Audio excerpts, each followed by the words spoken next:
Welcome to the Hormone Hub, your go-to source for the conversations every woman in her 40s and 50s needs to have. I'm your host, Kylie Pinwell, your nutritionist helping you navigate your way through perimenopause, menopause and beyond so you can say goodbye to the endless fatigue, unexplained weight gain, hot flushes, PMS, mood changes and more that come on this hormonal roller coaster. If you missed the memo or think this is only for women of a certain age, ladies, it's time to think again. Now sit back, relax, and enjoy the show. Don't forget to hit subscribe so you don't miss any of my latest episodes, which are released every week. Share it with your friends, your sweaty sisters. The more we talk, the more we help each other. Welcome, everyone. I have been looking forward to this interview for such a long time, and I think very quickly you're going to see why too. I would like to introduce to you Kylie Pinwell. Kylie is a clinical nutritionist, speaker, and host of the Hormone Hub podcast with over 20 years experience in the health and fitness industry. She works with women in their 40s, 50s, and beyond who are feeling lethargic, struggling with weight gain, bloating, and hot flushes to balance their hormones and reset their metabolism so they can feel happier and more confident in their skin. Kylie, welcome. Hi, Kip. Hi, everyone. Thank you so much for having me. Really excited to be here. It's wonderful. I'm just so happy to have you here. Kylie, I know before we get into the work that you're doing now, you yourself had quite a challenging experience with your own thyroid and metabolism. Could you talk a little bit about that? Yeah, sure. So it's interesting. So I didn't know, like I guess a lot of women, I didn't even know what my thyroid did. So this was before I was sort of in the health and fitness industry. Oh, no, I'd been in the fitness industry for a while then. But then when I was pregnant with my second son, I was diagnosed with a thyroid tumor. So it was one of those things they didn't know if it was cancerous or not. And, to tell a woman who's 6 months pregnant that she may or may not have a cancerous tumor, it was pretty stressful at the time. So sort of fast forward, we had it out. It was benign. But then little did I know that was kind of like the beginning of my metabolism issues. So it took a long time to get those, the diagnosis right. It took a long time to get my medication right. Like now these days I'm totally off all of my thyroid meds because I found they weren't giving me the medication that matched the issue that I had. And, I had to figure that out myself, which was crazy. And I think that was sort of what then triggered my whole journey to, sort of specializing in women's hormones. Because what I found out was, our thyroid is very closely connected to our adrenals, which are very closely connected to our sex hormones. So if one is out, like everything is out. So I was putting on weight. I was a fit, healthy person. I've always loved my food. I think I was a Labrador in a previous life. So if there's good food on offer, I'm there, and I definitely have hand to mouth disease. Love a glass of wine. And it was just sort of like, I'd always been able to sort of manage that. And then all of a sudden I just couldn't. And I was exhausted, like I was crashing out on the lounge, and I put on about 10 kilos. So,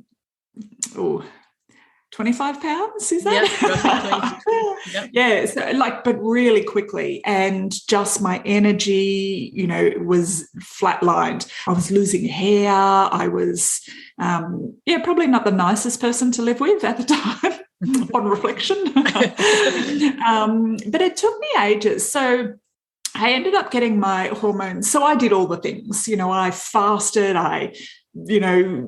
When I started running, I thought, right, I need to get back into the cardio. Like I was doing 10K runs and then coming home and having a sleep for 2 hours, so I had this mentality that we all kind of, I think everyone who sort of came through the 70s, 80s, 90s, we've all got this go hard, go home kind of mindset. And it just backfired, all of it. And then I finally sort of, took a step back, and because I was a qualified nutritionist at this point, I went, okay, we're always taught to look at what's the underlying drivers of this. It's not the eating, it's not the exercise, what's going on. So I had a look. I went and I actually did the salivary hormone test.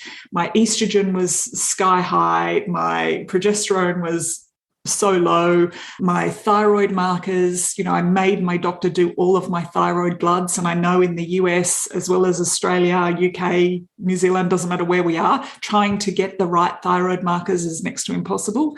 So I made my doctor do all of these things. So we sort of agreed on a plan. So yeah, my thyroid levels were way out. Estrogen was sky high. And so we decided, I had a marina at that point, and I just sort of said to my GP, I said, I would really like just to get rid of everything. And let's just start with a clean slate and sort of build up from there. So so she didn't actually take the marina out. But there was another GP in her surgery that was his role. So I went to him, and after she and I had this great discussion and we had a plan together, he's just like, oh, you'll be back here in, 3 months' time begging me to put this back in. And I was like, I don't think I'll be begging you for anything, pal. And then, it was just this, oh no, I've worked with thousands of women and they all, I'll give you HRT while we're here. So here I am, estrogen dominant, which I knew, and he's giving me a script for synthetic estrogen, so loading more estrogen on top. And I'm just like, you haven't talked to me. We haven't had a conversation. You've just made the assumption that I'm a perimenopausal woman, so therefore one form of HRT, boom, tick. And I just at the time, I didn't get angry with him, but I got really angry on behalf of like women who trust their doctor. We're brought up to trust our doctors and trust what they say. And then probably for the first time in my life, I actually questioned a doctor. And I'm just like, actually, no, I'm not going to beg you for anything. I'm not going to just take this because you said I should. And I knew enough about it at that point to know that wasn't the right path. But I think that was sort of like the tipping point for me, was sort of like, okay, well, if that's how I'm treated, I'm sure there are like thousands, millions of other women being treated the same way, given the wrong medications. They're not being heard, they're not being listened to. So that was really sort of my turning point, I guess. So as for my own sort of stuff I had going on, I sorted it out. I started, looking after my liver. So we started clearing the estrogen. I started, supporting my body naturally of how I could, was I getting the right nutrients to support my progesterone levels, clear my estrogen, support my thyroid, and then also the lifestyle stuff to manage my stress and get my adrenals back, out of the toilet. So it was a journey. It was definitely a process, but, it's when you realize the power, I think, of what you put in your body, the way you treat your body, the way you speak to yourself, actually we don't need oftentimes, yeah, sure, 100%. There's a time and a place for medication and support, most definitely. But there's so much we can control. And I don't think we're ever taught how to do that and how to look after ourselves properly, and it doesn't have to be a prescriptive diet or anything like that either. Mm-hmm, mm-hmm.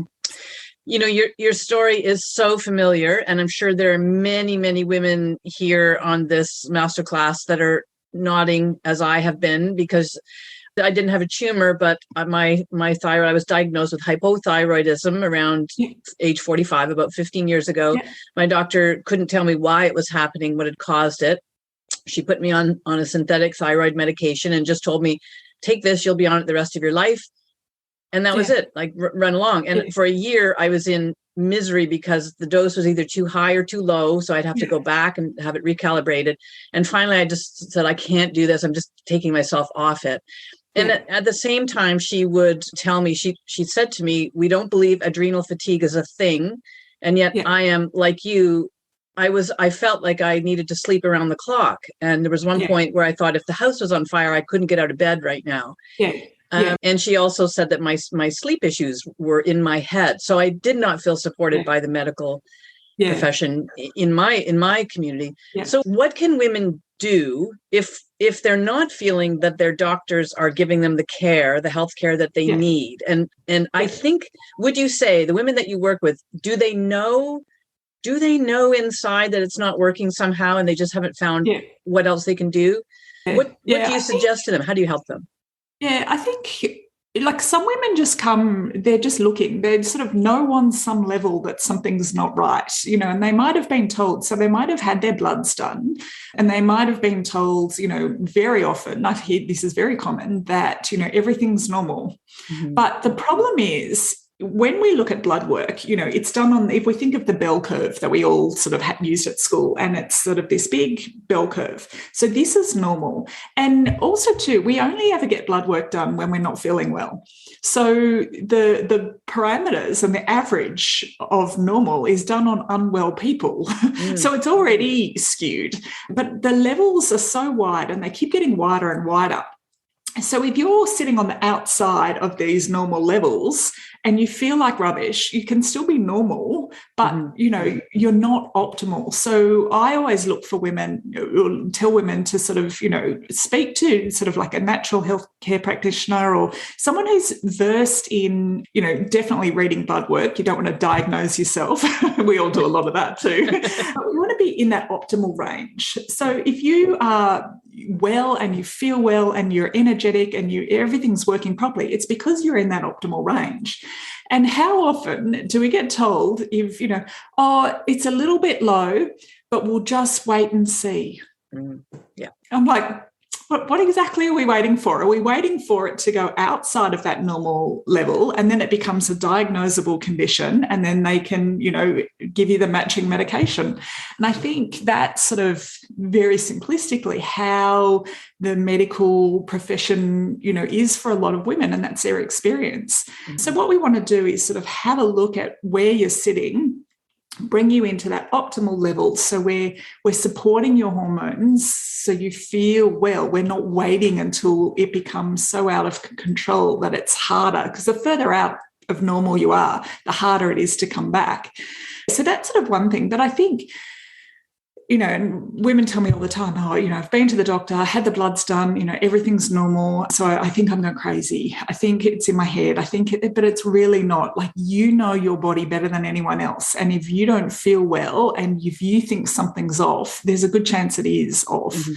And, I really like to go through like the signs and the symptoms and actually listen to the woman sitting in front of me, because I think that's where we learn so much about what's going on, is actually listening. And I think a lot of women just aren't being heard. Mm-hmm. Oh, definitely. I hear that a lot too. So you say often that it's not about getting a diet and exercise plan. So what's more important is figuring out what's going on with the hormones. Is that really the baseline for women? Yeah, I think so, because we're all looking for that magic answer, and we've been trained that it's diet and exercise, and at the end of the day, we all know what healthy eating looks like. Okay. So we may or may not do it in varying degrees, and we intuitively know if we're eating well or not, and we all try. So I don't think that's the issue. What we sort of want to do is sort of have a look at, because as our hormones start to change, so perimenopause can kind of start anywhere, up to 10 years before menopause. Okay, so this is where we get big surges and big drops in our hormones. And this is, has a knock-on effect. It impacts the way we can digest our food. It can impact our energy levels. So we get bloating for the first time, or constipation for the first time. We can have, insomnia for the first time. We can have headaches or migraines for the first time. So we start to get all these strange little symptoms that add up. So what we want to do is sort of have a look at, what's going on underneath. So how is are we supporting our blood sugar? Because, and this is where when I work with women, this is where we start, let's get that blood sugar sorted, because every time we eat, our body releases insulin, and then, that insulin, brings our blood sugar down. Mm-hmm. And what happens over time is our body can be less responsive to that. And particularly as we head towards menopause, we lose that, we become more sensitive to insulin, and insulin's one of our fat storage hormones. So that when we've got all this excess insulin, or it's taking our body becomes a little bit resistant, and it's taking a while to bring those insulin levels down, that sort of signaling our body to store body fat. So we really want to get on to getting those foundations right. So we're anchoring that blood sugar level. And then this has a knock-on effect to, mood, energy, how we feel within ourselves. So that's kind of where I start. Then, when we sort of have a look at, okay, well, how's your body functioning?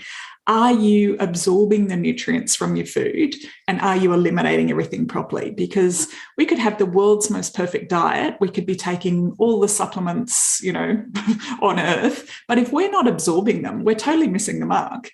So if you've got bloating going on, constipation, diarrhea, reflux, heartburn, anything gassy, anything like that, it's a sign that your body's not absorbing the nutrients properly. So we want to jump in and address that. Then, are you pooping properly? Constipation, diarrhea, it's all a sign, really common in, women our age, but it's not normal. So we want to make sure that we're addressing that. So once we sort of get that digestion, happening properly, then we sort of want to move on. Okay, what's your detox pathways doing? And I always sort of use the analogy of a vacuum cleaner. So if you think of, if your vacuum cleaner filter is full, we can still sort of whip around the floor and it's still going to pick up little bits of stuff. Okay. So our liver is exactly the same. It's always going to work because it keeps us alive and protects us from, all the chemicals that go through our body. So, but if we sort of go and empty that vacuum cleaner filter out and go back to the vacuum, all of a sudden we're like, oh man, this is amazing. And, it's sucking up everything. And our liver kind of is a bit the same. So if we supporting it and if we give it, a bit of love, it does so much and we just give it nothing. So if we give it some love, and it doesn't mean that we have to go on some crazy detox or anything like that. It's just like, okay, well, what's the overall load that we're exposed to on a daily basis? How can we reduce the load that we put on our liver? But also at the same time, are we giving it the nutrients it needs to work properly? If you go on some lemon detox diet, you're not giving it the nutrients it needs. No. So we want to make sure. So it's twofold. So, we work through that blood sugar, we work through that digestion, we make sure that we're breaking down, when we sort of our liver breaks down toxins, but it also breaks down excess hormones and gets rid of them. It breaks down our cholesterol, that excess cholesterol. And that's why you sort of see these, all of a sudden women hit their mid to late 40s and their cholesterol goes through the roof. And, the GPs are like, medication. And I'm like, no, let's have a look at your liver and, let's support your liver. So, we get rid of it naturally. Yeah. And then, the other sort of piece of the puzzle, which is so, so important, and I think kind of drives everything else, is stress. Mm-hmm. Because if we are running around in that constant fight or flight mode, our body is designed to keep us safe. So when we, you sort of think of that adrenaline rush, and it keeps us safe insofar as, like, if we're driving in the car and the car in front slams on its brake, like we got that automatic reflex to slam on the brake and that keeps us safe. Okay. But what happens is, when we've constantly got those stress hormones going on, this is where we sort of start to go, oh my God, we're not safe. So we need to hold on to body fat and let's just put it around our middle. We need to, like if we're in danger and we're running from a bear, we don't need to stop and poop. So our digestive system is going to jam. We don't need to stop and make a baby on our way from running from the bear. So our reproductive system, our libido just goes, boom, stop. So stress we don't need to have a nap. So stress kind of like influences like all these different systems in our body. And while we can't change the amount of stress around us, so we don't have control over that, but we can change the way we respond to stress. And I think that is a really key piece as well. And it's just sort of like, how can we on a daily basis, and it doesn't mean we need massages and bubble baths all the time. It's just can be as simple as like, how can we say no to something, and I think women also, we've got this extraordinary capacity to take on all of the things. So we say yes to things that we really don't want to. We just get on, we push through. We're exhausted, but we just push on and we do things, we do more, and we do what needs to be done. And there's a lot of people pleasing going on there. So it's just like, how can we actually sit back a bit and say no and put ourselves first? And I think for a lot of women, that's a really bizarre and can be quite confronting as well. But actually, we need to sort of step up for ourselves and go, actually, I need to look after myself. I need to look after my family unit, and then everything else can take a back seat. This Hormone Hub episode is sponsored by The Well Balanced Woman. If you've been on a hormonal roller coaster, feeling bloated, your digestion isn't the best, and you're sick and tired of feeling lethargic with your weight creeping up, then this is the right program for you. I'm right there with you across the 12 weeks to hold your hand, and I'll give you a loving kick up the bum if you need it. The Well Balanced Woman is your personalised 4-phase program created to help you regain your energy, balance your hormones and fire up your metabolism so you get the results you're after. The link with all the details is on our show notes or over at kyliepinwell.com/wellbalancedwoman. You've hit on so many things in that, and absolutely. And with respect to sleep, my pharmacist once said to me that she's seeing so many women in these middle years, and she described us as wired and tired, or tired and wired, exhausted all the time, but wired, like almost vibrating. And so I think sleep has been one of the biggest issues for me. And a lot of the women that I talked to said the same thing.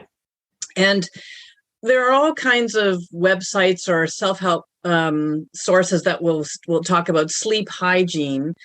Going to bed at the same time every night, removing technology from the bedroom, stopping watching television or looking at a screen at least an hour before bed, having a ritual. And I know those things are really good, but to me, they feel like it's very surface level. I do all those things. I'm very mindful about that, and it hasn't made a difference. So what can you tell us women who have chronic insomnia and are not getting the support from medical profession? What can we start to do to improve our sleep? Yeah, definitely. And look, there's a few things that we can do. One, again, and it's really interesting sort of reading the study. So just to sort of step back a bit, like a lot of the research is done on men. Okay, because women have these fluctuating hormones, and it's really hard to get a standardized control over women's hormones, right? So a lot of the studies are done on men. However, there are studies coming out slowly on women. And what they're finding, so for that 2-3 a.m., waking up time, is it can be that our blood sugar dips. So if we've had if we're on a standard Western diet where we might have, cereal and toast and juice and coffee for breakfast, and then we have, we want to be healthy for lunch, so we want to have a salad sandwich, and then we want to, we come home, we're exhausted, so we just make some pasta for dinner, we might throw some salad or some veggies in there, we have a glass of wine, and then after chocolate, sitting on the lounge watching TV, who doesn't love a bit of chocky or a cookie? So, our blood sugar's kind of done this big up and down all day. And then what we need to do is anchor our blood sugar. And I talk about like anchoring our blood sugar all the time, is anchor it before we go to bed. So if we've gone to bed and we've had, particularly for our late night snackers, your blood sugar's gone up just before you've gone to bed. So at 2-3 in the morning, your blood sugar has dropped really low, and that's forced you to wake up. So by having dinner and including some healthy fats and some protein at dinner, but actually ideally at each meal through the day, so we get this sort of slow blood sugar rather than these big spikes and troughs. So, and what I've found with my clients is having, a small amount of carbs. So ladies, if you're in your 40s or 50s, do not give up the carbs. and by carbs, I mean, think of plant-based carbs. So our potato for the love of potato, our beautiful portion-sized, nugget of fiber, vitamins, minerals, nutrients, so much goodness. But we need not the Idaho potatoes, ladies. We're talking little potatoes. But yeah, so protein, plant-based carbs, some healthy fats, and that's going to keep our blood sugar more stable. So that's going to stop us waking up in the night. So that's sort of one thing you can do. And then for my ladies who have what I call that busy brain, is we don't want to, because quite often we sort of get to sort of 9:30, 10 o'clock at night. And for a lot of women, they'll get that second wind. And what we want to do is we want to go to bed before we get that second wind. So we want to be able to get into bed and be asleep, because the hours before midnight are really valuable, in so far as that's our restorative sleep. So we really want to get that sleep in. But, for my ladies who wake up at 2, 3 in the morning, and, this can be me, this is something I work on, sleep on a daily basis, because it affects me too. My brain can just go bitching.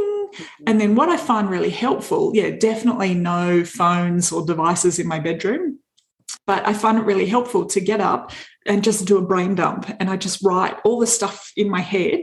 And it's almost like I'm transferring it from my brain that's going a million miles an hour onto the paper. And then I find I can come back and go to sleep a lot more easily, because I've sort of like got it out of my head.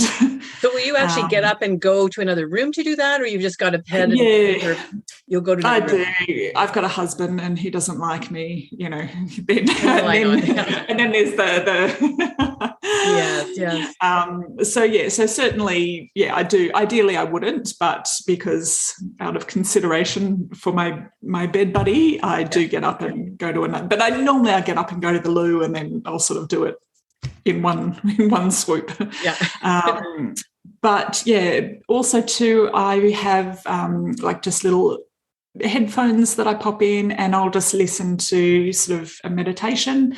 And I find music, so any kind of sound healing sort of music, that normally lulls me back off to sleep. But it's a practice. And I think just like we had to train our babies to sleep when they were young, we have to train ourselves, because, quite often we can sort of wake up and we look at the clock and it's exactly the same time every night. And, we've trained our brain almost to wake up. So what we have to do is train our brain to sleep again. So, what I've found, and a lot of people have told me the same thing for them. I'm nocturnal. It seems my natural circadian rhythm is nocturnal. So for me, even if I've been up very early in the morning, if I have to get up, say for an early flight, and I'm at 4:30 or 5, so that I feel really tired all day long, at 8 o'clock at night, 7:38, it doesn't matter how tired I've been during the day, I am waking up at an increasing level. Yeah. And that has never changed. I thought I would grow out of it. It just hasn't changed. So I just have not found a way, as I've heard you say those pre-midnight hours are so important. Yeah. They're my most awake hours. I don't know how to shift my rhythm. So are there ways that those of us that have that can and you know what? This is the beauty, I think, of all of us, is we are so different. So maybe, like, if that's your thing, like, how can you then work with that? Like, maybe why change it? Maybe that's just the way it is for you, and we work with it. So then, you've got downtime, you still need to make sure you're getting that rest, but it's just, maybe for you, we just need to shift the hours around a bit. And I think, for some of my clients, because in the early days, and I was sort of saying, ladies, we need to get into bed by 9:30, 10 o'clock. And then I had some clients, and for the most part of my clients, that worked really well. And then I had a few clients, and they were like, can't do it. But they had also the luxury, or not the luxury, but just their way their body clock was and the way their lifestyle was. And I think it's almost like they had designed their lifestyle to work in with this subconsciously. They were able to sleep in longer, or, not sleep in longer, but just shift that. So they were getting up later. Whereas, for me, naturally, I'm a morning person. So if I'm still in bed at 6 o'clock in the morning, it's sort of like, oh, what's going on? But that's me. And I can't take what works for me and project it onto everybody. It's sort of like, okay, well, this is what how your body works. So how can we just change that? So, but you can't expect to go to bed at midnight and still be able to get up at 5:30 in the morning. That just doesn't work. So it's sort of like we need to extend those sleep hours, and your day will look different to mine. Yeah, that is good advice. And I feel like the world is oriented to morning people, it seems. I've had people look at me, because I did with it when I was in a sort of corporate work. I did have an agreement with a supervisor that I would start a bit later for this reason, because I just was not getting enough sleep. But people would look at me coming in later thinking I'm lazy somehow or something. And it was a little bit tough. And it just isn't. It's just my natural rhythms are definitely shifting around. So, that's really helpful, talking about sleeping. You've touched on some other things with respect to the weight gain, the key drivers for that. I mean, you've talked about the insulin spiking and so on. So is that just a matter really of stabilizing the blood sugar? Are there other elements that women need to think about? Yeah, definitely. So, the insulin's a big one for a lot of women. The stress is also a massive one, and just changing that stress response so we're not constantly in that fight or flight mode. Certainly, inflammation is a big one. So foods that, have always, that we would otherwise consider to be healthy might not be healthy for you, and they might be triggering a low-grade inflammation, because our body changes, the way we digest our food changes, we produce less stomach acid, we have less digestive enzymes.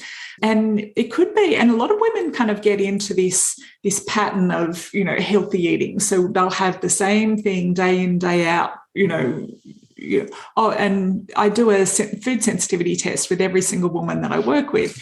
And it's always interesting, because it'll come up and go, oh my gosh, eggs or tomatoes or chicken or whatever it is, I eat that every day. And I'm like, well, maybe because you eat it every day, your body's just built up an intolerance to it. So we need to take it out of your diet, let that inflammation settle down, let your body start to function the way it should do. And then ideally, 6 months' time, when your body's sort of working a lot better, it's a lot less inflamed, we can reintroduce those foods back in. So, because while you're inflamed, it's going to block that weight loss for sure. Yeah.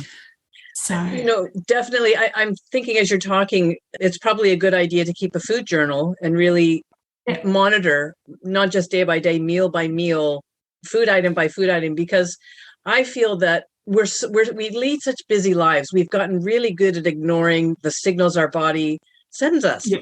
And I think our bodies never lie. I think our bodies tell us the truth. 100%. And we've learned to ignore it. It's like, I'm not paying attention to the bloating I'm experiencing right now, because I've really enjoyed that bowl of ice cream and strawberries in strawberry season. I know. I say to my clients, you need to listen to that little tap on the shoulder before it slaps you on the face. That's right. So pay attention, ladies. You have one body, and I think there's no reason for us, at 50, we are not old ladies. No. We have a lot of life left to live, and there is no reason really that, we've all got different things going on, but we should be energetic. We should be vibrant. Our bodies should be working the way we should be, because ideally we're living in this body for another 20, 30, 40, 50 years. So we want it to work. So, and if it's not, we're good at looking after everyone else, and okay, ladies, listen to this. If your dog started limping, how long before you took it to the vet? Oh, instantly. Yes. Yeah, totally. And if your kid had, something going on, a few days, maybe. Yeah. And then us, months or years before we actually address what is going on with us. So sometimes we need to treat ourselves like our favourite pet and get our needs seen to, and sort it out. So, it's certainly, we've got so much life to live, and, no one is putting us at 50 years old. We are not old ladies. No. Or 60 or 70 for that matter. 100%. 100%. Yeah. So, it's never too late to start to make a change. We can 100%, turn it around, and quite quickly too. Yeah. Oh, I love that message, Kylie. That's just wonderful. And I knew this would be a wonderful interview with you. Our time is coming to a close now, but I'd like to invite you to share. You've got a wonderful gift for our audience. Could you share what that is, please? Yes, absolutely. So I've got a mini ebook, Is Stress Sabotaging Your Weight Loss? So in there, I have got so many ideas for you, and like I said, it doesn't have to be a massage or a body bubble bath or anything like that. It's things that you can do every day, simple, easy, affordable. There's really no free, most of them. And I think it's just that way that we can start to think about how do we reset that stress response. And, that will have beneficial knock-on effects, not only for your weight, but also for, every aspect of your health, really. Yeah. Oh, that is so generous. Thank you, Kylie. And thank you especially just the person you are so energetic, and you so beautifully embody the message that you're giving as well. You're vibrant, you're healthy, you're engaged. It's wonderful.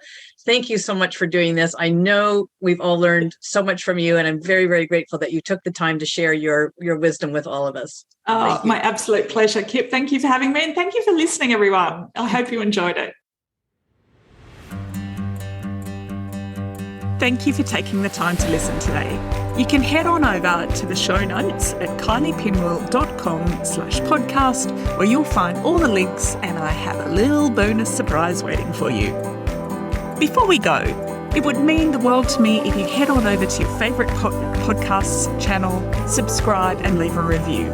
Make sure to screenshot it, DM it to me so I can thank you personally. Then stay tuned for next week's episode. Can't wait to see you then.